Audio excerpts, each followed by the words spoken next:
Hai, saya Evi Sayono.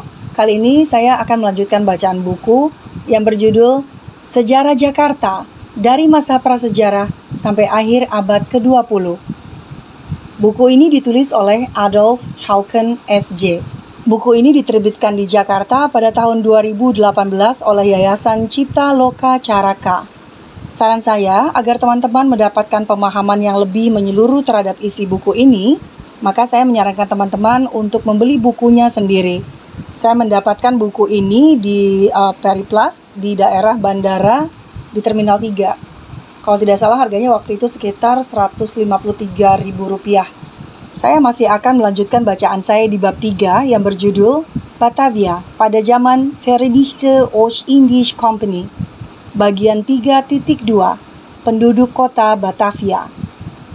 3.2.1 Orang Tionghoa. Kali ini saya akan membacakan di halaman 42. Pada halaman 42 terdapat ilustrasi dan pada captionnya tertuliskan informasi bahwa lukisan ini menceritakan tentang para tawanan Tionghoa di halaman belakang Balai Kota atas izin Gubernur Jenderal Falkenier. Lukisan dalam Atlas von Stock, Rotterdam.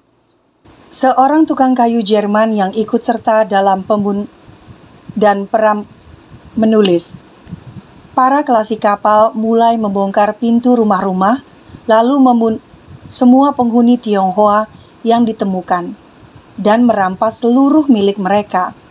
Wanita dan anak-anak kecil pada mulanya belum diapa-apakan dan Pada jam 9, Gubernur Jenderal menyuruh semua tukang supaya masuk kota dan memukul mati semua orang Tionghoa. Perintah ini diterima baik dan supaya dapat merampas banyak harta, semua meninggalkan tempat kerja dengan cepat-cepat. Lalu, mulailah pembantai. Tukang kayu membawa kapak untuk merusak pintu dan daun jendela. Orang yang memiliki senapan masuk rumah untuk menembak penghuni Tionghoa. Saya ikut juga. Karena saya mengetahui bahwa tetangga saya memiliki seekor babi gemuk, saya mengambilnya dan menggiringnya ke rumahku. Waktu kepala tukang kayu melihat hal itu, ia memukul saya dan menyuruh membunuh pemilik Tionghoa dulu, baru merampas babinya. Karena tidak mempunyai senapan, saya mengambil penumbuk padi setebal lengan dan memukul tetangga saya yang sering makan bersama saya sampai mampu. Walaupun saya tidak suka hal itu, saya terpaksa berbuat demikian karena kepala tukang berdiri di pintu dan mengawasi saya. Setelah membunuh orang itu, saya masuk kamarnya dan menemukan sebuah pistol dengan banyak peluru. Saya mengambilnya, pergi keluar, dan membunuh siapapun juga. Setelah membunuh 2-3 orang, saya sudah bisa membantu orang, sehingga tidak merasa berbeda membunuh seorang Tionghoa atau seekor. Ini saya sensor sendiri ya, saya tidak berani baca. Siang hari, jam 1, kota mulai terbakar karena ulah orang Tionghoa, sebab mereka hendak membakar diri sendiri daripada jatuh ke tangan kami. Seringkali sampai 5 orang menggantung diri pada balok-balok rumah mereka. Kaum Tionghoa mengurus sebuah rumah sakit.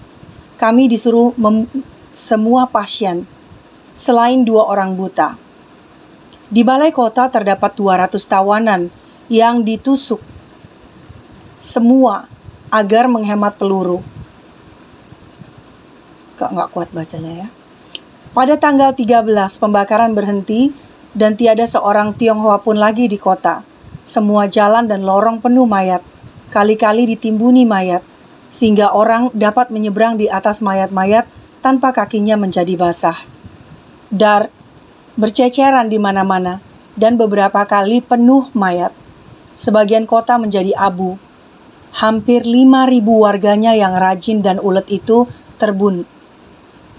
Amnesti yang diumumkan pada tanggal 20 Oktober 1740 kurang dipercayai. Laporan di atas ini diperkuat oleh catatan dalam Kaipa Litaishi, sejarah kronologis Batavia yang ditulis seorang Tionghoa. Laporan harian ini disusun pada akhir abad ke-18 dan disimpan oleh kapitan-kapitan Tionghoa sampai masa pendudukan Jepang. Batavia tidak pernah sembuh dari pukulan ini. Hari-hari emas telah berlalu. Ketika Gubernur Jenderal memberitahu Beijing tentang pemberontakan dan banyaknya orang Tionghoa yang terbunuh, tak ada jawaban dari tahta naga. Para Hoaqiao atau perantau dipandang melalaikan kewajiban terhadap kuburan leluhur mereka dalam kerajaan di tengah. Tentang akibat-akibat pembunuh ini, lihat halaman 105. Pembunuh massal bukan hal luar biasa.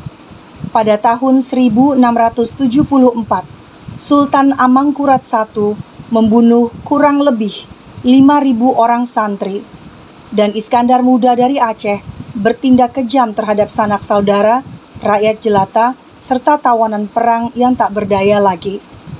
Halaman 43. Kelenteng besar di petak 9 Glodok terbakar pada tahun 2015.